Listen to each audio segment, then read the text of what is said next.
지난달 소비자 물가 상승률이 3년 5개월 만에 가장 크게 둔화했습니다. 농산물과 석유류 가격 상승폭이 줄어든 게 영향을 끼쳤습니다. 정부는 추가 충격이 없다면 2% 초반의 물가 안정 흐름이 이어질 것으로 전망했습니다. 보도에 오인석 기자입니다. 올 들어 처음으로 지난달 사과와 배 가격이 한 달 전보다 떨어졌습니다. 사과는 5.9%, 배는 9.8% 하락했습니다. 하지만 1년 전과 비교하면 사과는 17%, 배는 120% 올라 여전히 높은 상승률을 보였습니다. 통계청은 배는 최근 상승폭이 축소되고 있다며 햇과일이 출시되면 상황이 나아질 것이라고 설명했습니다. 지난달 소비자 물가는 1년 전보다 2.0% 상승했습니다. 2021년 3월 1.9% 이후 3년 5개월 만에 가장 낮은 상승폭입니다.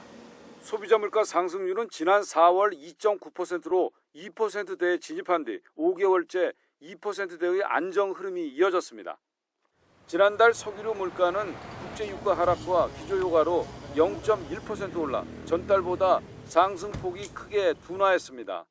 2024년 8월 소비자 물가는 전년 동월 비가 전기가스, 수도, 외식 제외 서비스의 상승폭이 확대되었으나 석유류, 농산물 등의 상승폭 축소로 전월보다 0.6%포인트 하락하여 2.0% 상승하였습니다.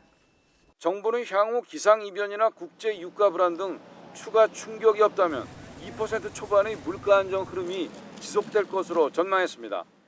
다른 변수가 없으면 올해 정부의 연간 물가 상승률 목표치인 2.6%가 내려갈 가능성이 있음도 시사했습니다. 정부는 긴장의 끈을 놓지 않고 내수 회복 가속화 등 체감 민생 개선과 물가 안정 기조의 확고한 정착을 위해 최선을 다하겠습니다.